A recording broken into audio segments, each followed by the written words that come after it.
Hello. So today we are going to do a huge deep dive into one of the most important aspects of fandom, I would argue. Today we're going to do a deep dive into the world of fan fiction. So this is going to be a multi-part series because there is a lot to talk about, there's a lot to go over. We're not even gonna barely scrape the surface. Yeah, and you're talking to two people who were in the fanfic days of when it was so popular. We're so excited to dive deep into the history of it. What are some of the most popular places to read it? What were some of the most popular fanfics that have been created? Some of them you might have even heard of, but you didn't even realize that they were fan fiction. Yep, so this is part one. We're going to talk about the history of fan fiction and what it is.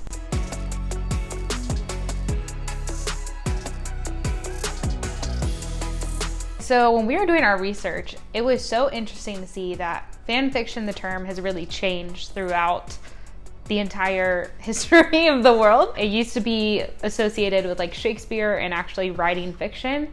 And really it started in the late 60s when Star Trek became a huge thing.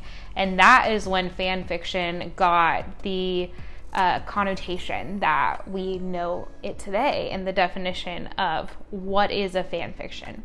And so the fan fiction is a fictional story that is written by a fan that features characters from either an imaginary universe like a TV show or movie, or it can feature actual real life people like musicians, bands, celebrities, people who we actually know in real life, like Harry Styles. As Sarah Beth said, fan fiction started with the Star Trek fandom and kind of evolved throughout history. In the 1960s, Star Trek was basically the first fandom that had what we know fan fiction to be today. They had this fanzine that was called Spockanalia. We'll spell it out. Here it is for you. So then as science fiction became popular throughout the 70s, you had Star Wars, you had Battlestar Galactica, Indiana Jones, and then we get to the era of the internet with Harry Potter. So Harry Potter was really the first major fandom that we saw fanfiction from online. And then Buffy the Vampire Slayer followed that, Doctor Who, and then you also had the anime boom that was anime like Dragon Ball Z. All of these fanfictions were published on this site called fanfic.net. That was the OG place to find your fan fiction. Yeah, the OG Wattpad, if you will, was fanfic.net, and this is where fans could publish whatever stories, imagines, they used. This was like when Yahoo was popular, when emails were starting to come out. It was a little bit before our generation. So usually people who were in their like 30s, even some of the people in their 40s, those people were the ones who were first experiencing this. It was interesting because when we were researching this, we then realized, okay, it started in sci-fi and you hear Doctor Who, and I automatically think of Tumblr from 2012. I was like, this must be where it merged, was on Tumblr. And so it was cool because we've got these fandoms that kind of clashed on Tumblr, and that's really where we started to see a lot of this fan fiction merging into music. So we started seeing the One Direction fanfics, the 5 Seconds of Summer, Harry Styles, all of those. And on Wattpad was the main place where those were starting to really come up. And Wattpad started in 2006, but really it didn't gain popularity until like the early 2010s, like 2011, 2012. I remember I started reading it in 2013, and that was when 1D was the #1 for like every single Wattpad book. It was great. I was reading fan fiction before I had a phone, so that tells you anything. Wow, that's crazy. Yeah, Wattpad is a website, still exists today, and it's where anyone could go on and write and publish a book. So a lot of times, actually these content creators and these writers do it similar to what a YouTube channel would do, where a YouTube channel releases one video a week.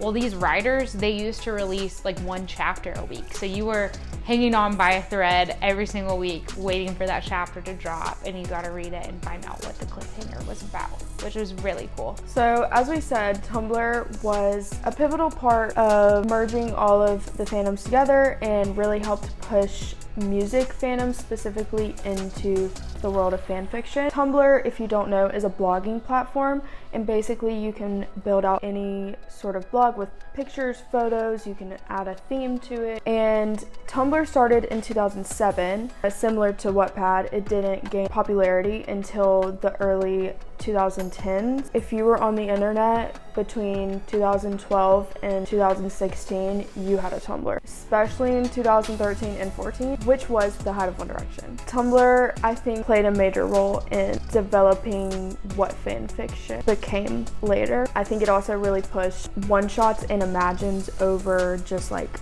long books. Of fan fiction. And we'll go over what one-shots and imagines are. So the other popular place where fan fiction lies is Quotev, and they were founded in 2008. And on there, not only can you share fan fiction, you can share quizzes, polls, tests. So it's a little bit more of a widespread of media than most of the other ones.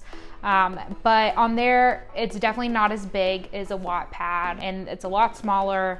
But it was a popular place for fan fiction. So you might have been on there. I never went on there, but it's there if you want it. So that is the summary of the history of fan fiction. Like Carlin said in the beginning, fan fiction is a huge bucket that we cannot put all in one video.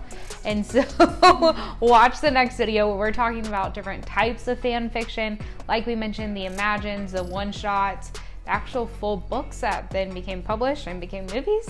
And so make sure to watch the next video for more.